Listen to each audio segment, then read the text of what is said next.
ও দেশদ্রোহী। আমার একটা জুতা ওর দেশদ্রোহিতার প্রমাণ হিসেবে থেকে যাক। শুরু থেকেই তাসলিমা নাসরিনের বই বিক্রি করে এবং আওয়ামী দালাল, তারপরে ভারতীয় এজেন্টদের যে সমস্ত বই ছিল এবং তাদের যেই চিন্তাধারা সেটাকে তারা লালন করছিল এবং তারা এগুলোকে প্রমোট করছিল। তো এটা উৎসুক জনতা মেনে নেয়নি, সাধারণ জনতা তারা মেনে নেয়। প্রথমে তারা এটা অনলাইনে এটা প্রতিবাদ জানায়। অনলাইনে প্রতিবাদ জানানোর প্রেক্ষিতে তারা এটাকে উগ্রবাদ, মৌলবাদ, জঙ্গিবাদ এ সমস্ত বলে ট্যাগ দেয়। সেই প্রেক্ষিতে আমাদের ভাইরা আজকে এসেছিলেন এবং তারা জানতে চেয়েছিলেন যে কেন উগ্রবাদ, মৌলবাদ, জঙ্গিবাদ বলা হলো, এটার উদ্দেশ্য কি, এটা কেন, এটা জবাব দিতে তারা চেয়েছিল। তো সেই প্রেক্ষিতে তারা বলে যে আমাদের স্টলকে উড়িয়ে দিতে চেয়েছে, এই উড়িয়ে দেওয়ার কারণে তারা জঙ্গিবাদ বলে।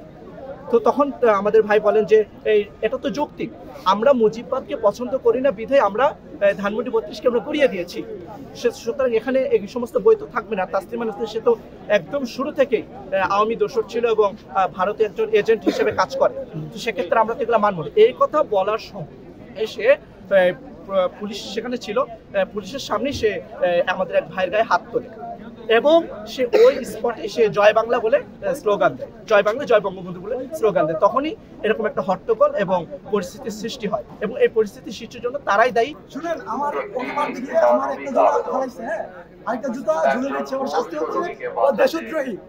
আমার একটা জুতা ওর দেশদ্রোহিতার প্রমাণ হিসেবে থেকে যাক।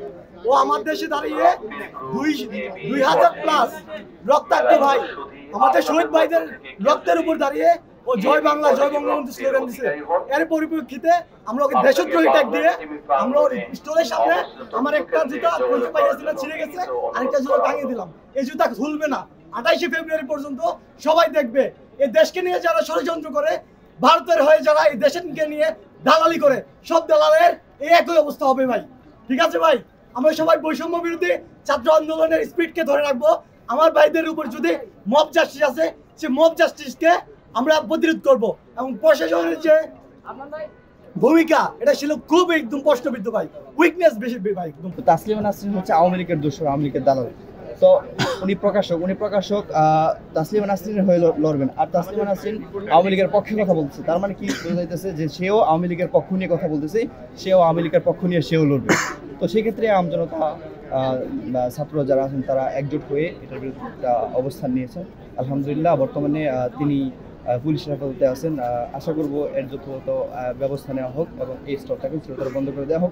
আমি সংবাদ প্রচার করছি, মানুষ দেখছে, মানুষের কাছে একটি মেসেজ পৌঁছাচ্ছে, আমরা একটা এজেন্ডা বাস্তবায়ন করে দিচ্ছি মানুষের মস্তিষ্কে যে মেলায় একটি স্টল বন্ধ হয়েছে, যা এর আগে কখনো হয়নি। তাহলে মেলা কতটুকু সাধারণ মানুষ নিরাপদ মনে করবে এরপরে? এই প্রশ্নটা আমি আপনার কাছেই রেখে গেলাম, সাধারণ জনগণের কাছেই রেখে গেলাম যে একটি স্টল বন্ধ হয়ে গেছে, যে ঘটনা আগে পরে কখনো অমর একুশে বইমেলায় হয়নি।